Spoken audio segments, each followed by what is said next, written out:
Hello and welcome to episode 119 of Random Encounter, the RPG fan podcast. I'm your host, Robert Steinman, Pale Robbie on the boards. Joining me today is Caitlin Argyros. Hey guys, Lee and Casero on the boards, and it's too bad we can't go back in time and make this episode 115, right? Oh, Jesus. Oh, God. I'm sorry. I tried. We also have Nick Ransbottom. Hey, Nick Ransbottom on the boards. Very original. And I have nothing witty to say for my introduction. Excellent. And then we also have Steph Sabidlo, the Canadian wonder. Hi. I like peanut butter and sandwiches and long walks on the beach. I was waiting for Pabst Blue Ribbon and maple syrup. Yeah, I like those too. Excellent. So, we obviously have games to talk about this week. I know everybody's been very excited to hear us talk about a couple things. So, first off, I beat Dragon Quest VII. Yay! Finally! Damn straight I did! How many hours? 62-ish. I had to grind for 4 hours there at the end because I didn't have any, I only had one character that had a master class, like the advanced job class, and, yeah, that made the last boss. I almost beat the last boss on my first try, but I ran out of MP. I didn't realize he had 4 forms. Took me 2 hours. Yeah. But then I got him. I got him easily the second time. Like, I just grinded like a level or two and got some superpowers, and I ran him over like a truck.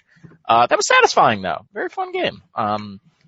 Let's see. I also beat Deus Ex Mankind Divided. Oh. Yes, I did. I have to ask, I'm not sure if you remember what I said when we talked about the game before, but do you see what I mean game? The fact that it just kind of ends when you think there's supposed to be a third act? Yes. But to be fair to that game, it did something really cool and kind of bad at the end. I really didn't like Prague and Lockdown, like the curfew area of Prague. That became a real hassle to get through. Like, I had the super stealth ability, so I just cloaked out like the Predator the whole time, but it became a serious chore, especially the way I was getting the quest was like, go over here through this loading screen. Okay, now that you did that, you need to go all the way back over here through this loading screen. Like, that just, I got what they were going for, but I don't think it worked very well.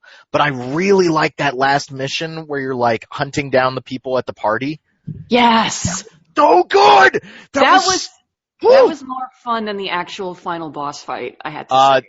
By final boss fight, you mean I tased him once, ran up, and punched him in the throat, and it was over. By final boss fight, I mean I used the kill switch and one-shotted him. I thought I did something wrong, so I actually reloaded that boss fight 3 times just to see if, in fact, it was that easy as just using the taser skill and punching him in the throat. That was it. What was really funny about that game was, if you remember, I was kind of down on it at the time, and then I played Dishonored 2. And I ended up really down on Dishonored 2. I think Dishonored 2 might be my disappointment of the year. Ooh. I think that game is way more Dishonored, but not nearly as well put together. So it made me go back and play Mankind Divided. There were a lot of things in Mankind Divided, a lot of subtle little changes from Human Revolution that made that game play better. And also, I really like the way that game incentivizes you to go about and complete side quests to upgrade your abilities, to earn XP to upgrade your abilities. Whereas in Dishonored 2, they went with the finding doodads in the environment to upgrade your character. And that was fine in Dishonored 1, but it started really annoying me. In Dishonored 2, they just throw like 20 doodads in a level. It's so confusing. And to navigate through. Yeah, I really don't enjoy it. And also, I played as Emily the first time, and I'm really sad to say her powers just aren't as cool. Like, her domino effect is great. Like, that thing is awesome. I love that. But not having the time stop with the blink teleport ability makes her basically useless. Yep, like and Shadow Walk is just awful. That is so lame! It's awful. It's a terrible ability. Like, I don't understand why it's in the game. And Mesmerize was very situational. Doppelganger doesn't work. Like, I had my doppelganger in another room, and she just decided to go running through a bunch of guards. And so like I wanted to set up a really cool domino attack and she just wouldn't let me. So Emily doesn't feel very well thought out, but you go back to with Dishonored 1, they did that DLC with Dowd where they gave Dowd the time stop when he's using Blink. And that revolutionized Blink, because now you could do moves where like you jump off of something like Assassin's Creed style, and then at the last minute do the Blink ability to catch yourself. And I just do that all day with Corvo. I'm having way more fun playing the game as Corvo than I did as Emily. I didn't even finish the game as Emily. I had so little fun. But it's just not fun to have all of my upgrades tied to the environment. And like Nick was saying, it's so confusing playing that game. And it makes me like go through the level 8 or 9 times, and some of the structures in the levels are so big that, you know, somebody on the second floor of a rafter is looking down on you so they see you, but you had no idea they were up there. It just feels like Dishonored 2 is not nearly as well put together as the first game. It really bummed me out, but it made me go back and play Mankind Divided, and I came away really big on Mankind Divided. It's just that ending. That ending was just very frustrating, but that was cool to get 2 games under my belt. I think Mankind Divided is a little underrated. I would have really liked it if they had finished that game, but overall, very, very enjoyable, lots of fun. So, with 2 games under my belt, I was all prepped and ready to do the big boy. It's time to do it. All right, so Final Fantasy Versus 13 was announced when I was in college. It was over 10 years ago they announced Versus 13, same time they announced 13, and they showed that slick trailer of Noctis with the Latin hymn choir in the background that's still in the game, which is kind of cool. And he cut everybody down with his keyblades or whatever the hell, and, you know, now all this time later with development starting, not starting, and, you know, this game was not in full development the whole time. I'm not going to start that narrative, but we have Final Fantasy 15. And I'm about 8 hours in. And what I can say is that I can't believe I'm saying this. I like this game. I like it. I don't love it, not yet, but for the first time since 2001, I like a Final Fantasy game. I will ask everybody to jump in now. It's my favorite since 10. Yeah, same. I know Caitlin's going to cut me for saying that, but, you know, I think 12 was a great idea that didn't finish either, and I think that has a lot to do with the politics that were going on at Square at the time. But I think 12 was an idea that didn't reach its full maturation. So 12's a hard game for me to talk about. Like, I like what they were going for, but I don't think they got there.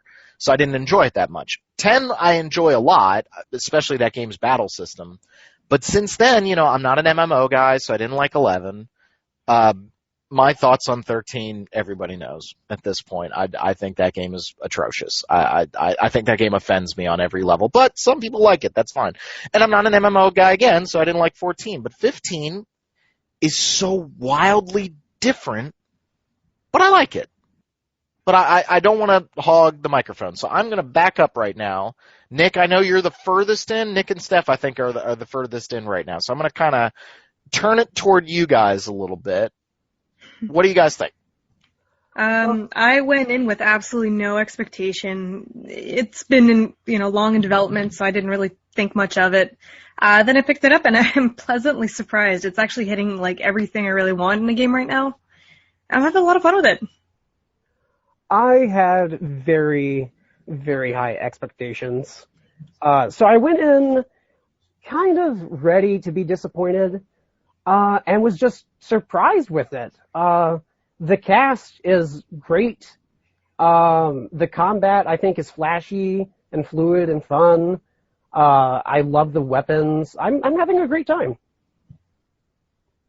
I'm only in chapter 2, so I'm withholding sweeping opinions until I get further into the game. I like some of what I have seen. I don't like some other things that I've seen, and I kind of just want to see more. But I mean, it's finally here, and it's kind of amazing that we're playing this game that like Rob, I was in college when it was announced, so. You're old. I wasn't even a teenager yet. So I think what I'm kind of oscillating quite a bit on it. Like I'm kind of a pendulum on it right now, where 1 minute I'm having a lot of fun with it, and then the next minute I kind of white hot burning rage, like I'm going to break something. And it's really coming down to a lot of the choices that they made. So the combat is so hard to describe to people. Like, I remember when Steven played the Duscae demo on our Twitch stream, and I was watching it and asking questions. I just thought it was going to be Kingdom Hearts. You know, you press square, you swing your Keyblade. Okay, that looks good. It feels like that, like a bit more of a grounded, realistic version of that. It's a very pretty, more chaotic Kingdom Hearts. Yeah, that's the thing, though. I think it's really chaotic, and you're also, the game doesn't expect you to be pressing a button and doing combos. You're going to hold down the attack button, or you're going to hold down the block button. That's like the first giant hurdle I've had to get my brain over, and, you know, stretching my right hand into some kind of crab-like figure as I'm like trying to hold R1 to target something. Remind me to bring the targeting up in a few minutes. And then holding circle to attack it, and then saying, oh, it's about ready to wind up and hit me, and I'm gonna hold square. When this system works, there's a real fluidity to it that I really like. Like, it feels good to dodge an enemy's attacks, and then you get behind it where you do more damage. It really plays like a cross between Xenoblade and Dragon Age in a lot of ways. It doesn't have all the tactics of Dragon Age where you're like assigning each individual attack, but you do have the team attacks there. And it can, as Caitlin said, get really chaotic. And I think that's where I start swinging the pendulum the other way, and I start getting really negative on it. A couple of the hunts that I've done, even though I've been like 5 levels over the hunt limit, it just feels like I can't attack anything reliably. Or especially with the real fast-moving, like dog-like enemies, this game's targeting system is one of the most mercurial things I've ever seen. Like, you'll just lose the target for no good reason, and you don't get a real back and forth from the game as to when you've lost the targets. Then you just start swinging at air, and I really don't like that. So there have been moments where I'm like, yeah, this combat system is really cooking. I really feel like I know what I'm doing. And then there's times where I've just been absolutely bewildered by it. Like, I don't know how I'm supposed to be doing damage. I'm frustrated. It feels like it relies a lot on the parrying. Like, sometimes you just need to parry. Like, that's going to be your most reliable way of doing damage. And I don't know. How do you guys feel about that? Do you feel like you're grasping it the more you play it? Because I don't know if I can say that or not. It takes me a bit to actually settle into the rhythm of the combat. But once you've played for 21 hours like I have, you start to understand how the mechanics work. You're absolutely right. You do have to block and parry a lot. And if you miss that opportunity, you're screwed. Because the game wants you to block that attack. Mm-hmm. I've noticed that. But then there's moments where, like, especially with the parry and the counter, like, especially with Deadeye, who that fight made me want to break something, because I ran out of magic. You're supposed to blow up the red barrels. I know, it's a video game. You're supposed to blow up the red barrels and hurt Deadeye, and I ran out of magic, so then I had to start fighting him for real. And that just felt awful. Like, every time I would go to dodge his attacks, it would do the parry counter thing, and if I didn't hit counter fast enough, he would just knock me on my ass. And so I'm like, am I doing this right? I nearly died, and then eventually my guys were able to take him out, and it felt so unsatisfying because it felt like I was doing something wrong. See, my problem with the blocking mechanic, you have to hold down the button to block right. instead of just pressing it. So it's not, I don't know how to describe it. It's, like you said, it's hard to describe the combat. Steph, you wanted to jump in there? Yeah, no, I actually really agree. I do have trouble kind of gauging what my attacks are doing all the time. Mm-hmm. Mm-hmm. The magic, as cool as it looks, I do think it's a bit frustrating when it's hard to aim it, and, you know, if an enemy moves, then you just wasted a spell that's already a little annoying to keep recrafting. It's like a grenade. Get your friends, too. Yep. I did that. I lit everybody on fire. All their leather jackets were on fire, and I felt very bad. I like seeing them when they get struck by lightning, and they're just kind of like falling on the floor. I do like the effect from the freezing, though, like where the entire, that basically cool. looks like a blizzard instantly sets in. It freezes water, too. Oh, does it?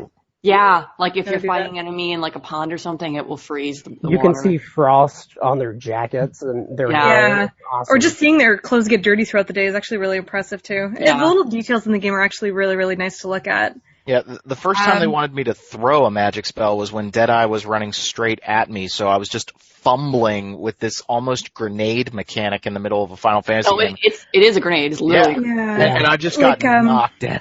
It's even a usable item. Like, you know, you have to. I do like that it's instantaneous though. element. Here's the thing. Are you guys using the weight system? No. The That weight helps. system. Yes, you can, I don't like it. well, that's how I have to do the magic. Is it Oh, pauses the combat for you when you're not moving. Right. Gives you time to target enemies, body parts, what have you, and then instantly do an attack to where you're targeted. Wait, so it's whenever you stop moving, it goes into weight yeah, mode? and Yeah. that's Okay. the problem. They didn't explain that. No, they did not. And it feels really uncomfortable to kind of and that means like not even holding down square to block Caitlyn. And that's where I really feel like somebody needs to go back to the drawing board and redesign the weight system, because I use the weight system whenever I warp strike, because half the time you will miss otherwise, because you need to be locked onto the enemy in order to do the warp strike successfully. And even then, every once in a while, Noctis just completely, I'm like, warp strike that dude, and he just goes 90 degrees in the other direction. And I'm like, Well, okay. There's also a hard lock that they don't tell you about. So Yeah. What's the hard lock? when you have an enemy targeted with R1, you have to hit R3. And Yep. then Wow. you're locked on. Ew. What? And But they that's- don't tell you that anywhere. And that's still very temperamental. That is still a very temperamental hard lock. Like, I want to go back in time, and I was very hard on The Witcher 3's hard lock system. I think this game is worse in every possible way. And the weight system, instead of having it be you take all your fingers off the buttons, what it should be is it should be a button that you press. Yes. That will fix everyone's problems with this, because it is so you put yourself in harm's way. A lot of times, like, I'll take my hands off the button, but then an enemy I wasn't looking at hits me, and then I'm in wait mode. And I'm like, oh, well, that's great. Like, I had to get hit to go into wait mode. Fantastic. But I think wait mode is a good middle ground, but it needs to be activated with a button. It needs to be like L3 or something. Wait mode activated. The one that drives me nuts is some of the inconsistencies in the control screen. Like, there's 3 different menus, 3 buttons for 3 different menus. Yep. The jump for the Chocobo and jump for your guy are different. Yep. It's just, I think even the run button, it's R2 for the Chocobo, it's, circle for you. Why is it that do you guys know about the infinite sprint in this game? Yes. I know. Okay, so right when your sprint meter is almost wasted, and yes, you have to go into the HUD to turn on the sprint meter, otherwise you'll never see it. No, you don't. You have to watch Noctis, because he starts to straighten up from. Yeah, into meter. I will Which look is at hard. the meter. Right. Yeah, no. It's totally a difficult thing to see without a meter, but it is possible to do it without it. But yeah. Here's how bat crap crazy this is. So when the meter's almost out, like it's an ST for stamina. When it's about at the S, if you're running with circle, you either take your finger off of circle for an instant and you'll see him like flash green, and then you can press it again and it instantly refills your stamina. You can do that over and over again. Or, and I figured this out through experimentation, because I hate running and not being able to move the camera. And so if you're sprinting with your finger on the circle button, I don't know about you guys, but I do not have a third arm or a tail, so I can't move the right analog stick to look around the environment, which means I'm just running straight. If you press in L3, which is the other sprint button, if you're holding circle and you press in L3 right when your stamina is almost depleted, you will also do the infinite stamina move. And you can start sprinting with L3 too. Right. But it's just... Why are there 2 sprint buttons? Why are there 2? Like, now wait a minute, Caitlin. I'm going to call you on that. Why were there 2 dodge buttons? What? And where? I'm making fun of The Witcher, and you're going to say that one's a fast dodge and one's a big dodge, and I know, but there were 2 dodge buttons. There's 2 dodge buttons in The Witcher, and there's 2 sprint buttons in Final Fantasy 15, and somehow Final Fantasy 15 made it dumber by having the exact same button twice on your controller. That's the thing. There's something with this where to pick up an item or to mount your Chocobo, you press the jump button. Yes. And half the time, I end up jumping instead of doing what I want to do. Yeah. Yep. The game feels janky. I think, for lack of a better word, like I went in and I actually turned on Dragon Age Inquisition to kind of like gauge a little bit how the two games work. Dragon Age Inquisition is very it's almost robotic compared to Final Fantasy 15. Like, your character runs and they run around the environment. It's almost like they're ice skating on the environment, whereas you really feel the steps of all the characters in Final Fantasy 15. Like, everything it's kind of like the difference between playing Doom and Uncharted, if that makes sense. Like, when you move Nathan Drake, you feel each one of his steps along the environment. That's Final Fantasy 15. Doom, he might as well be on roller skates with rockets attached to him, and that's the way Dragon Age feels. And so I like that. I really love the animations in this game. There's so many subtleties to it. But then it gets into those moments where you're like, no, mount the chocobo. No, don't just vertically jump.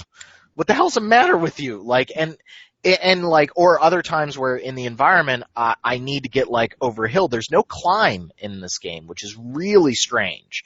That feels really strange after a lot of open world games where you could climb. So you're kind of doing like the Skyrim bunny hop to like get up a mountainside if you think there's a quest marker over there. But it turns out you just need to find the trail in order to get to that location. But if they've got 2 sprint buttons, to get back to that, then take away the sprint button on L3 and make that the wait button. Like, shouldn't that be what they do? No, I would rather circle be it, but yeah. Okay, but make one of them the wait button, okay? And also, you can really pull the camera, you can move the camera's distance in combat. And what's funny is for some encounters, I really want it up close, because then I can really see the enemy's tells. And the enemies do have tells before they attack. I really like that.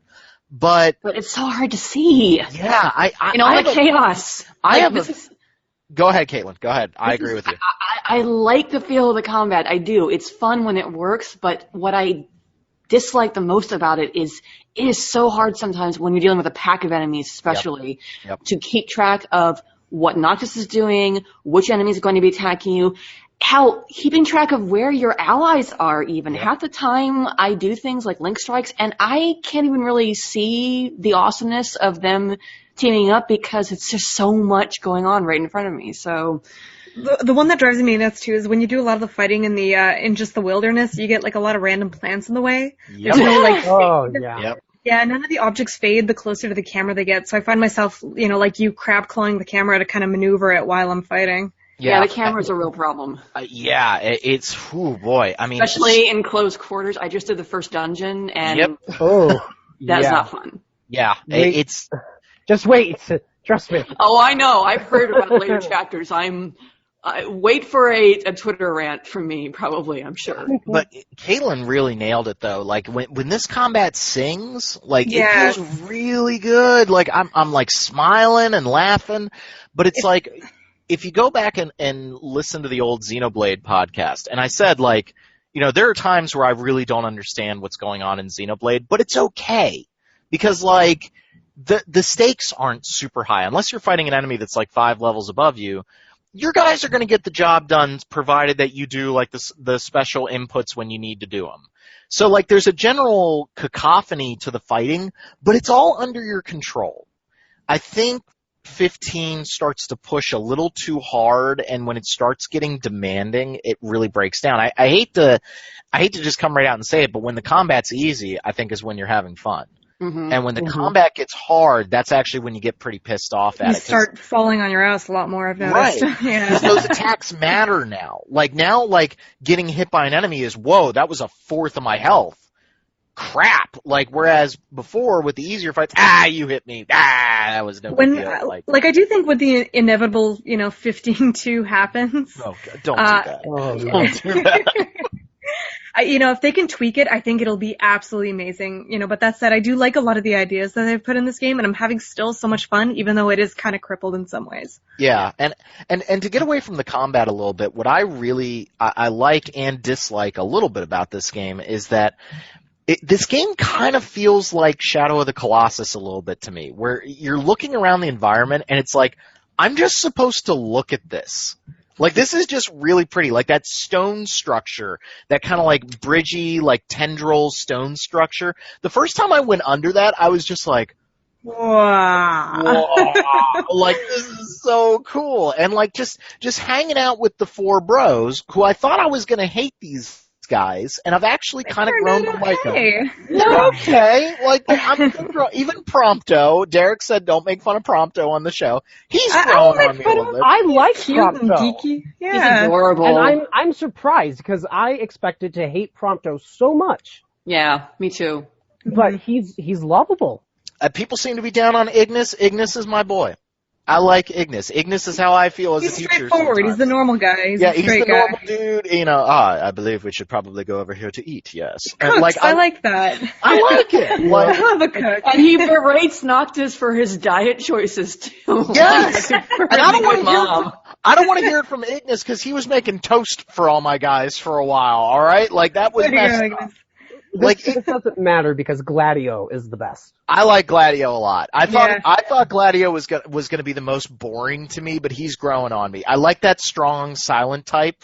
Like, but he's got a personality. Like they didn't do the, we're gonna make him the tough guy with zero personality, and that's how you know he's tough. So I think these guys are really well written. Now, Yeah. Oh, go ahead. I want to get here because I know Caitlin wanted to talk about this, and I want to talk about it too. I love Cindy so much as a character. They need to release a DLC to change her model. Because as a character, she's awesome. She sounds in control. She's not an idiot. She's not vapid. But then she comes out basically dressed like a stripper. Like, when you talk to her, there's this massive disconnect. This is like having a stripper discuss how to change your 401k into a Roth IRA. Yeah. Like while they're grinding up against you, like explaining like the possible tax benefits that you could get out of this. Yeah, like I'm not one of the kind of person who like stares at a woman's boobs because, you know, it's rude and I don't want to look at her boobs. Yeah, right But out there. they are there. It's like you are, I'm sorry, the way they designed her, you are drawn there. See, I'm not drawn to her Gravitational boobs. pull. I'm drawn to the ass cheeks that are just hanging out of her pants. Like that. And I know that is a look that some of the young people like right now, and maybe I'm just getting a little old, but like when I'm out and Jackie and I are like walking around the mall and I see girls wearing those kinds of pants, I'm like, I feel old. Like I don't know what the hell that's all about. Like, I mean, if they gave us some sort of inclination that she dresses that way because she likes looking like that and she feels empowered, okay. But unless this comes up later beyond a point where I've played. Nope. Yeah, no. And it doesn't even make sense, as multiple people point out, for someone who's a grease monkey to be wearing that little. yeah, you want to wear clothes. It's like if I were a mechanic and wearing assless chaps. It makes no sense. I like where this is going. It's just bizarre, and I know, you know, some of our listeners might complain and say we're being social justice warriors, and honestly, I wear that like a badge of honor. And I don't think there's anything wrong with that. What the problem is that it doesn't fit her character, and Caitlin just articulated that. She's not acting, you know, she doesn't have an attack like Jessica in Dragon Quest VIII where she actually like pushes her boobs together to distract the enemies. Like, she's not actually like using her sexuality to get what she wants. She's just basically being observed as a sexual object, and there's no reasoning for it. It's very bizarre. It's that issue where it's like, a guy clearly designed a woman, and it's like they want to say, oh, she's empowered because this is how she, you know, dresses, but it's like, but you're a man and you designed her, so, you know, this is a fictional character. Right. You're the one dictating how she dresses. I would be perfectly happy if Jackie came out like this kind of cosplay and it was just for me. Like, I would be totally okay with it. Like, this and the Princess Leia slave bikini are at the top of my list, but that is in the privacy of our home. Like, and it serves a specific purpose. You know, it is because it is going to be some kind of sexual act, whereas this character is just like this for no reason. So again, I don't want to belabor the point, but I think that this gets back to when 15 was re-announced, and, you know, it did kind of suck to not see a strong female presence in this game. Like, I like the guys, and I like the idea of a, you know, as corny as that opening was with the Stand By Me cover. Corny, I think you mean that. amazing. Yeah. I wouldn't Soft and subtle. guys. It I sets grew, the tone. guys. I'm with Rob. I grew up with the movie Stand By Me. Okay, they're very very different. Like maybe that knowledge is in my head and that's preventing me from getting that. But it came across not so much ham-fisted, but as entire hog-fisted. Like it was just kind of. They got Florence and the Machine to do a pretty good cover of. Oh, it's a good cover. Yeah. It's Florence and the Machine. Is it really? Yeah. Yes. I gotta play that for Jackie. She'll love it. She'll love it. Then she loves Florence and the Machine. She saw him at. They got a good artist to do a good song for a good moment in a good game. If we're gonna talk about music in this game, the fact that I am driving through the countryside listening to the boss fight from Final Fantasy VII is at the top of my list for best moments of this year. Do you know what I can't stop thinking about though? Is if guys like this cool in real life would be sitting in their like souped up Audi listening to video game music. Yes, they would. All of them would. I would like to say, British guys even. Having all of the Final Fantasy soundtracks in this game and like being able to get an MP3 player and listen to them as you're moving around, I think it really gets to the heart of this game, which is a response to the negativity around the linearity of Final Fantasy XIII, which again, I didn't like. I know some people do, but this game feels like an adventure. And yeah, there's a lot of fetch questing, and that bums me out a little bit, especially coming off Witcher 3, which did a really good job of avoiding that kind of stuff and still having treasure hunts and stuff that felt gamey but didn't feel overtly gamey. Like, I think... Go ahead. Like I said it with Kingslave. I said it when I was kind of when I got the game a bit early, and I still say it now. I love just how good this game feels. Like it feels like a fantasy version of Earth. You know, like the gas stations, the diners. You know, visiting people in these weird little motels. You know, it honestly feels like I am on a road trip, and it does not feel. It feels more like Earth than it feels like Final Fantasy, but it still feels very much like Final Fantasy when you go out into the field. Speaking of the diners, random aside, what I think is really neat is. They all have different music. Like different outposts and cities have different music, and there's like a quieter version that plays when you're out about in like the town or the gas station. But when you go into the diner, you get more bass and it kind of picks up a little bit. I thought that was really cool. I agree. As cool as that is, I don't care for all the twangy countryside roadside music. Yeah. You are obviously not American. Okay. Yeah, I'm not. That's what I just heard. But no, I really do like that. I think Steph and Caitlin are 100% right. Like, more so than almost any open world environment I've ever experienced. Maybe I keep going back to Witcher, but you know, that's kind of our bread and butter open world RPG right now. More so than almost any RPG world, this feels like a real world. There isn't that moment where you feel like, oh, I went from the plains area to the desert area. You know what I mean? Like, it feels like a natural evolution as you're driving. It doesn't have this like, you know, I went from Arizona to Ohio. You know, like there isn't that desert woods. It just feels very natural. And those are the moments in this game, these quiet moments that feel really, really good. Now, what I'm interested to see is a lot of reviewers it seemed like reviewers were down on the linearity of the second act. And Nick, maybe you can speak to that a little bit without avoiding spoilers, but it sounds like the game kind of ships you around very quickly toward the end. So and some people seem a little down on that. Go ahead. You do a couple quests to, God, I hope this isn't considered a spoiler, but to make a boat. I think that's okay. Okay. So you're doing that, and when you are about to depart, it specifically tells you you're not going to be able to return for a little while to the open world. So, once you reach that point, it's the point of no return. You're doing that. I got worried about that. I was like, oh shit, you know, better quest a lot more. Past the point of no return. But at least it does warn you that you can go and do your side quests that you have in your log and then, you know, go and venture out into the linear path.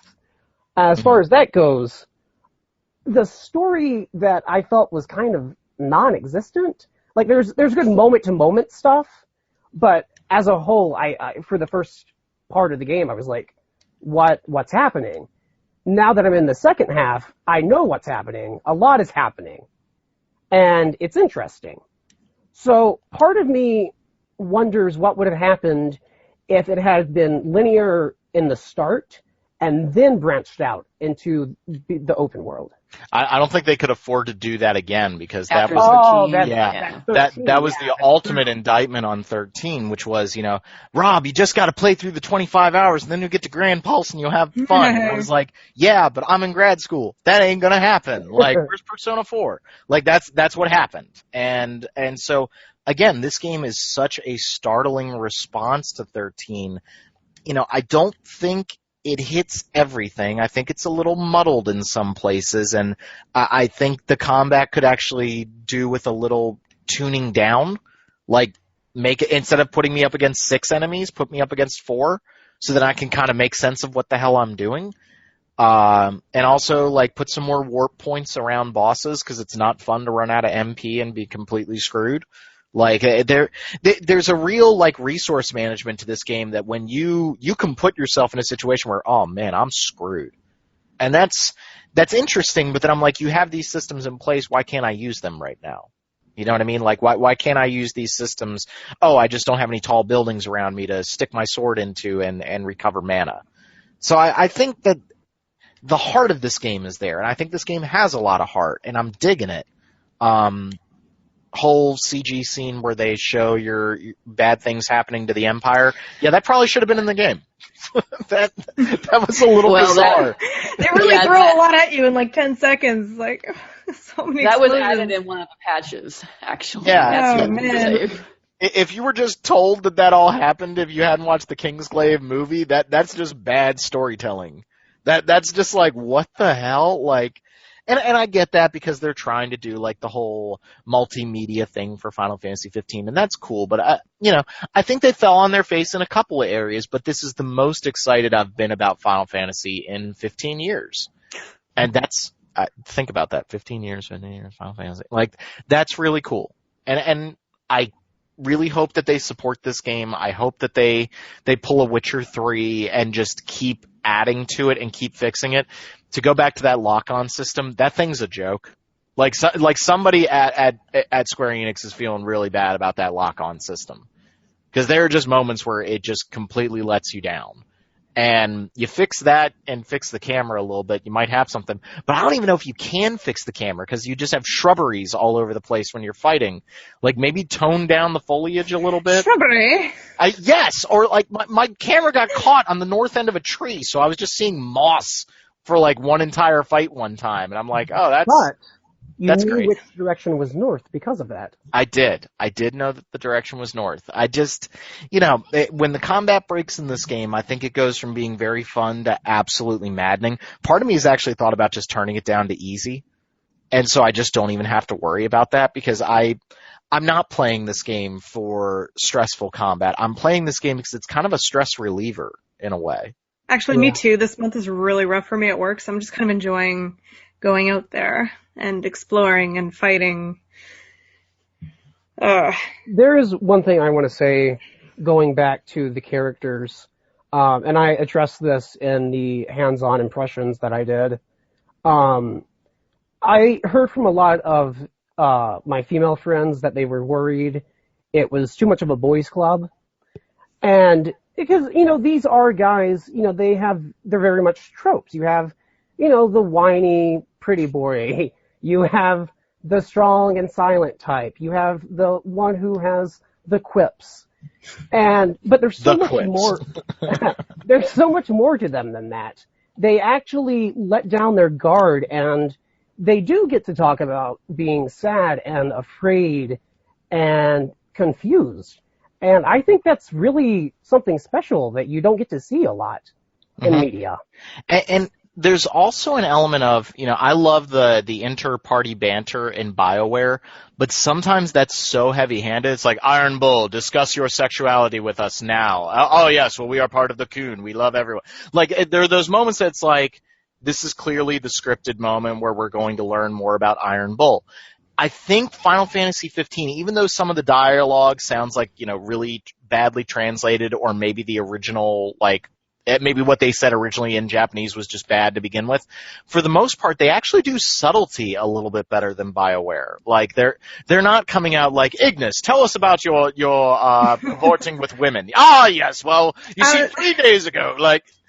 It doesn't have that heavy-handed quality that sometimes BioWare fell into. Like, I love. That's actually like one thing I like is that unlike a lot of other Final Fantasies where you find your party members, these guys have known each other all for at least 5 years. Yeah, I like that. I was just going to say, I think that's the strength of having it be a set party and having them start off, with that established relationship instead of having to learn. They don't have to talk about, each other that way. They already know a lot about each other and just let the rest of the work kind of happen through their dialogue. Yeah, because the dialogues in BioWare games it's part of it is character building. It's to get you a sense for these characters that you just met because they only have so many cutscenes to get to know them. But here, I mean, it feels more natural, like you were saying. Yeah, they're buddies, and I like that a lot. And I don't want people to think that I was slamming Dragon Age. I love Dragon Age Inquisition. I'm not going to be part of the revisionist history on that game that's like, oh, it wasn't very good. Like, no, I had a hell of a lot of fun with that game.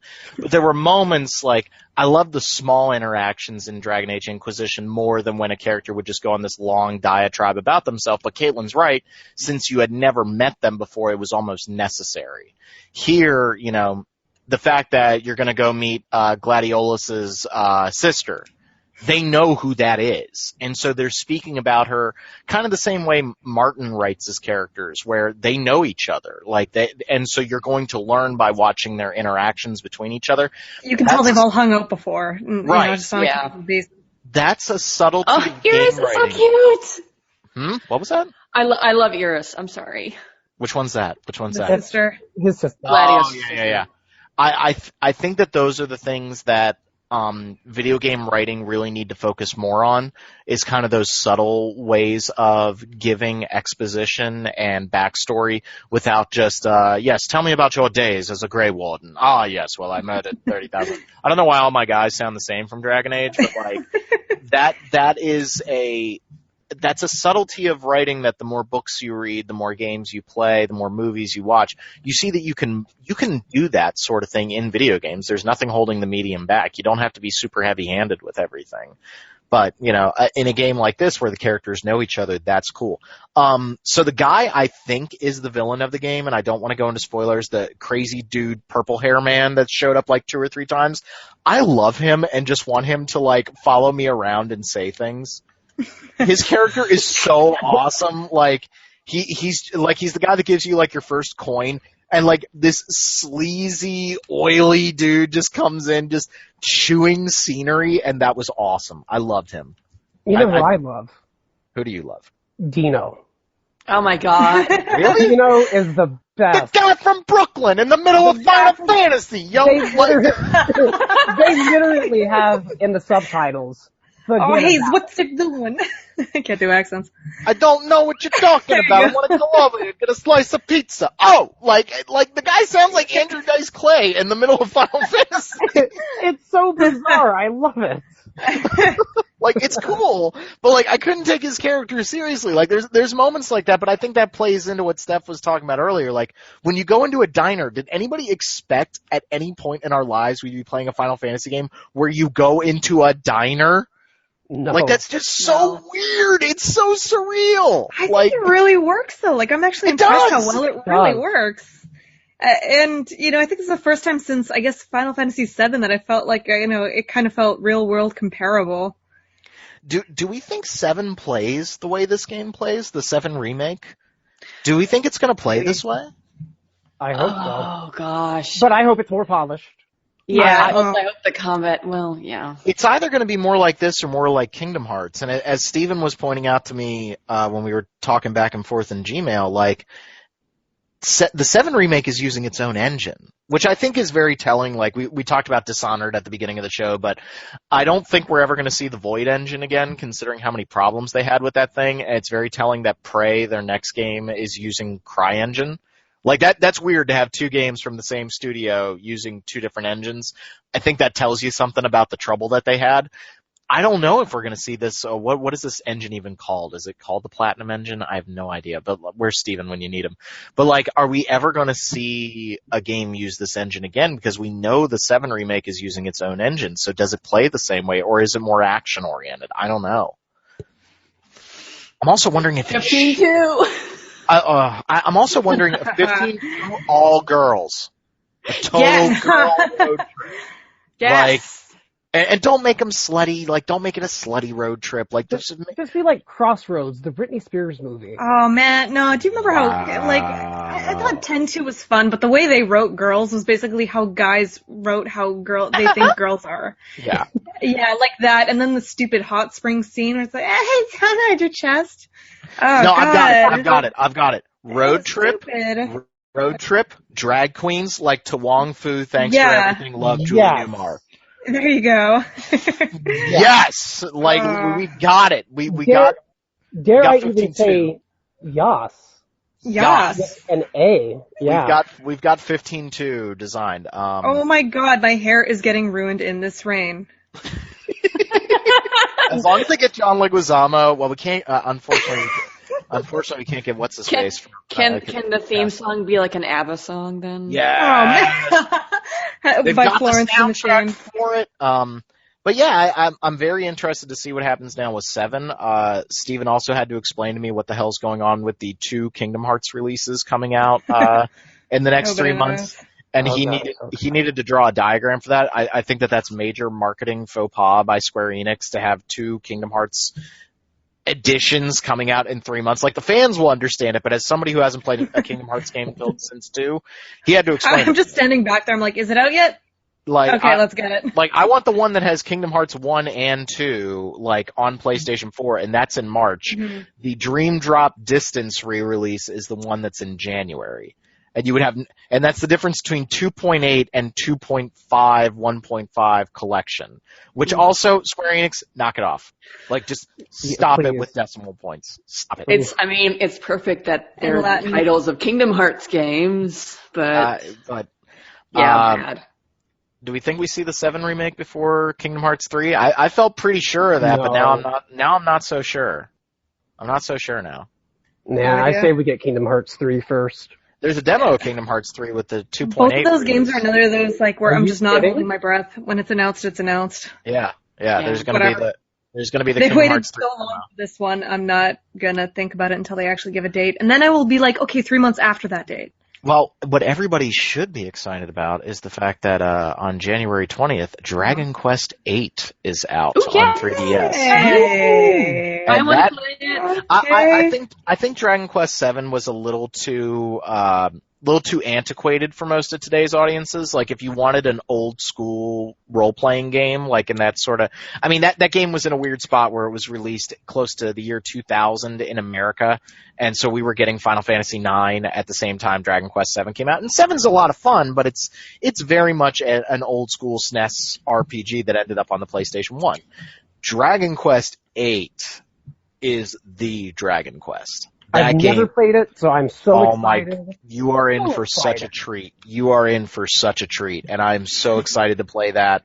That game is just spectacular. It has all the characterization that you want in a JRPG, which, 7 was a little lacking. There was the party chat, but there wasn't a whole lot of character banter in that game. It was really focused on, exploring and meeting people that all looked exactly the same from town to town. And that wasn't me being racist. They actually did use the same models over and over again in that game, and that was disappointing. But I think Dragon Quest VIII is really spectacular, and I really, Steph, you're going to play it. Do you want to Secret Santa that to me? I'm going to make you play it. How far did you get in Dark Souls? I meant to check up on you on that. Did you quit? I got a little bit further, and then I just kind of gave up. I lost time. I'm not surprised. It is a. You said you were gonna you haven't talked to me like forever. Like, tutorial me as I went through it over the phone. I said I would, but you haven't been talking to me in a long time. Like, I'm shy and I'm scared of you. I will be your Obi-Wan. I will help. I mean, all I'm gonna do is just scream like dodge over and over again, like the Dragon Ball Z abridged. Like, I'm just gonna yell like, why didn't you dodge? Like, over and over again. I'm sorry. That's probably the worst Dark Souls game to start with, actually. That first game just messes you up. I'd actually go with 3 if you wanted like a pleasant experience. I think we're going to talk about 15 again. We'll do like a follow-up, I guess, when we're all a bit further. Oh, yeah. I mean, we've only had a couple of days with this game. We didn't get an early copy, so, we've been all kind of playing it at the same place. I'm actually glad we didn't have an early copy, considering they needed to patch the hell out of this game. Yeah. So, we'll definitely talk about it some more, but I wanted to get a podcast out there to kind of give some general impressions. It's kind of amazing to think that this big release of the year is kind of one of the last 2 releases, the other one being Last Guardian next week. So it's next week? Yeah. Next week. Next Tuesday. Oh, shit. Or well, yeah. I've got sixth. my collector's edition coming in, and Can I have the figure or the art book or anything? no, they are mine. Money for it. Like I'm putting that figure right above my desk, and still need a Trico plushie. I'm still upset that they don't have that. They needed that at E3. Like, come on now. And so I guess, we'll kind of cut the episode short right here. Just want to put out a Final Fantasy 15 primer. I'm excited about that because I'm eating a Sunday right now. A Sunday on a Friday. A Sunday on a Friday. Breaking barriers. All right. Do you want to talk at all about the Mass Effect Andromeda trailer that dropped? It looked good. I mean, yeah. That's all I got. It looked good, yeah. It looked beautiful. It looked good. I can't believe I'm saying this after, the drabness of Mass Effect 1's Unexplored Worlds, but I want to explore those worlds. They looked pretty. They looked much more varied than at first glance than what we saw in Mass Effect 1, so I'm excited. Yeah, and I did not like Mass Effect 1 at all. That game was way too much RPG and something that looked like an action game, and I got very frustrated with it. And also, I think the PC version of that game was kind of terrible. Like, those menus were not meant to be navigated with the mouse and keyboard. Also, that was when BioWare was at the height of their we have no idea how to design UI. Now they're simply clueless, but before that, they were inept. Like their UI, there's this great post, I should link it to you, Caitlin, like a UI designer who works on video games went through step by step with Mass Effect 1's UI of just why is this so confusing? the first time you look at it, the money icon was different between menus. Like, how does that happen? And that was the last, we didn't talk about that for 15, but nobody can explain that Elemency spell crafting system. The first time you open up that menu, that is like looking at calculus. No. You're like, okay, I've got 0 out of 99 ice, 0 out of 99 fire, 0 out of 99 thunder. But wait, I picked stuff up. But wait, I've got 1 fire spell over here that says ×3. But then it says ×99. Okay, I'm going to click on that. You must now empty a magic flask. What the hell's a magic flask? What am I doing? I was just I got some eventually. I was like, oh, more flasks, I guess. Goody. Did I miss a tutorial? What the inscrutable nature of Dark Souls was just I understand that. I don't understand this at all. Also, is anybody else having a problem with Final Fantasy 15? Sometimes the text is way too small. I get that with most new games these days. They expect you to be within 6 feet of a 50-inch screen, and I'm like, no, that's the screen in my living room. I sit a little far back, and I actually have been using the zoom feature on the PlayStation 4 if I really can't read something. What is... Xenoblade X is still the worst game I've ever played for that. They'll fit 2 lines on a single kind of bar. Oh my god, I can't see anything after I play that game. You can't play that game on the gamepad. Oh. Can't. Then read the texts. That's even worse. So yeah, we will be back in short order. I'm hoping to get another podcast together before the holidays, when we've all had a little bit more chance to talk about, to play and talk about Final Fantasy 15. I know Derek wants to get on here to give his thoughts on it. So, thanks everybody for listening for this quick hit. Final Fantasy 15 is here. It's pretty good. I think you should go out and try it. Apparently they've shipped 5 million copies already. Cool. They did say earlier that they wanted to sell 10 million, so they got a ways to go. This is Square that we're talking about. I don't trust their success. Yeah, they don't really seem to understand sales, but we'll figure it out. But yep. So for Caitlin, Nick, and Steph, thanks you all. Let me try that one again. I'm tired. For Caitlin, Nick, and Steph, thank you all for listening, and we will see you all later. Wark!